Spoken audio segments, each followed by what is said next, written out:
Salam satu duri. Ketemu lagi dengan petani milenial. Oke, untuk pertemuan kali ini saya ini pakai seragam kebesaran saya ini sekarang ya. Wah, ini ada yang komen-komen kok nggak berkerudung lagi, ini kembali lagi karena mulai hari ini saya alhamdulillah punya waktu banyak untuk kembali ke lahan. Ya, mudah-mudahan terus sehat dan terus bersemangat untuk bercocok tanam. Oke. Pada konten kali ini saya akan membahas terkait dengan pupuk lagi guys, karena ini melengkapi pupuk series ya. Jadi banyak ini pertanyaan terkait dengan pupuk non subsidi dan subsidi. Oke guys, jadi memang masih banyak ya petani-petani yang membingungkan terkait itu. Makanya petani milenial mencoba untuk menjelaskannya sesuai dengan kemampuan kami ya. Oke, jadi pupuk subsidi, saya bahas pupuk subsidi dulu ya. Pupuk subsidi itu adalah pupuk yang pengadaannya diatur oleh pemerintah ya, melalui peraturan Menteri Pertanian Kementan ya nomor 1 tahun 2020, ini sudah diperbarui ya. Makanya pengadaannya ini sangat diatur ya, karena melalui RDKK ya. Waduh, RDKK ya, rencana definitif kebutuhan kelompok ya. Jadi pengadaannya itu melalui kelompok-kelompok tani ya, seperti itu sebenarnya karena kalau kita tidak terdaftar di kelompok tani tertentu dan kita tidak memberikan data kita terkait luasan lahan dan lain sebagainya, kita tidak akan mendapatkan pupuk itu sebenarnya. Cuman di lapangan walaupun kita tidak tercatat di suatu kios, kita bisa mendapatkannya itu di lapangan lah ya. Tapi yang jelas itu diatur dan harganya pun diatur guys. Ada namanya harga eceran tertinggi HET itu sudah diatur ya. Ini nanunya nanti ya, rincian harganya ya. Dan itu berdasarkan Kementan tadi. Jadi perbedaan pertama antara pupuk subsidi dan non subsidi, pertama harga. Ini yang paling penting kan. Inilah yang biasa menggoyahkan hati para petani buah naga dan petani lainnya untuk memilih tetap subsidi. Tapi subsidi itu sebenarnya untuk tanaman pangan guys ya. Oke, yang kedua perbedaan yang adalah yang penting ini ya, adalah kandungannya ya. Nah, pupuk subsidi itu kan ada yang disubsidi itu berdasarkan Kementan tadi ya, ada urea, ada SP36, ada ZA, ada lagi organik, ada lagi NPK Ponska itu ya. Nah, itu berbeda-beda. Ada bedanya dengan yang non subsidi. Saya contohkan urea ya. Urea itu kan kandungannya 46% nitrogen pada kemasannya ya, 50 kg ya. Nah, itu artinya dalam 1 kuintal pupuk urea itu ada 46% nitrogennya. Nah, di pupuk non subsidi yang harganya lebih mahal berlipat-lipat ya, itu juga sama 46% ya.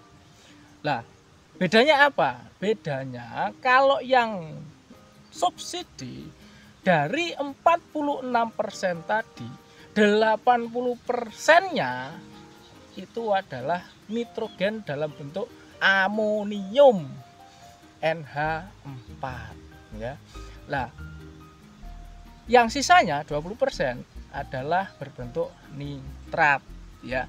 Nah, nitrogen itu bisa diserap tanaman dalam bentuk dua memang ya, bentuk amonium sama bentuk nitrat inilah. Yang bentuk amonium ini tidak, kalau terlalu banyak itu kurang baik karena jaringan yang tumbuh karena amonium itu adalah jaringan yang lemah guys. yang akan rentan terhadap penyakit. Nah, itu terbukti bahwasanya ketika petani-petani padi itu setelah aplikasi urea berlebihan itu cepat menghijau, seneng ya. Nanti 15 hari ke depan kena serangan wereng, gampang serangan wereng atau kena penyakit trotol atau blas ya. Di buah naga juga sama seperti itu. Rentan karena kandungan amonium tadi itu berdasarkan literatur yang saya baca. 80% amonium, 20%-nya nitrat. Nah, sedangkan yang non subsidi itu dominan nitrat, guys, sehingga tetap jaringan yang dibangun itu tetap jaringan yang kuat, guys.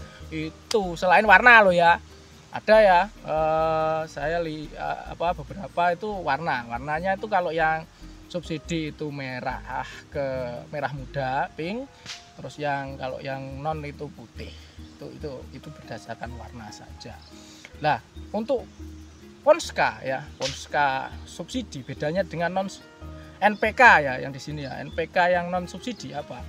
Kalau NPK yang subsidi dalam hal ini Ponska itu tingkat kelarutannya rendah, sehingga dia lambat untuk tetap tersedia bagi tanaman. Nah, sehingga dia akan lama diserap tanaman, sehingga akhirnya tanaman tidak bisa cepat merespon itulah. Sedangkan yang NPK yang non subsidi cepat larut, guys, dan cepat tersedia bagi tanaman.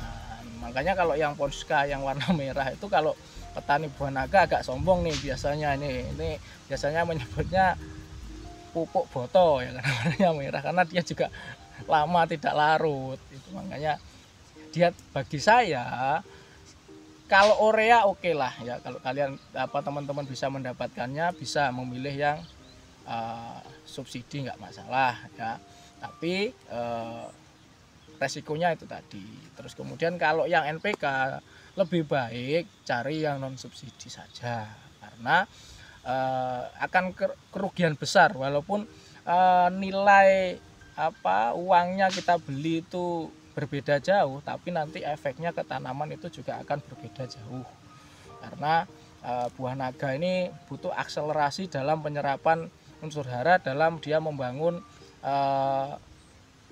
bunga ya, dalam proses pembungaan. Kalau dia masih vegetatif, oke, nggak masalah, kita akan butuh urea. Nah, sehingga tingkat kelarutan tadi ya. Terus kemudian kandungan juga. Kalau kandungan di Ponska itu kan 16 ya, sama ya. Terus kemudian dia ada sulfurnya 15 kalau nggak salah, sulfurnya dia ada sulfurnya. Itu juga ya, kalau sulfurnya oke lah, bagus bagi tanaman karena untuk berbagai kualitas terkait dengan produksinya ya. Kalau biasanya itu kan diaplikasikan buat padi ya, seharusnya jagung itu memang untuk padi itu bisa untuk tingkat kepadatan dari padinya. Kalau di kedelai tingkat kepadatan polongnya gitu ya. Kalau di buah naga ya kita pakai yang NPK yang non subsidi saja. Oke, tadi ada harga tingkat kelarutan sama kandungan. Sudah ya berarti ya. Wah, ya itu saja sementara ini terkait dengan subsidi dan non subsidi. Mudah-mudahan teman-teman bisa sedikit tahu ya perbedaan urea non subsidi dan subsidi, terutama di ureanya. Oke, salam satu duri.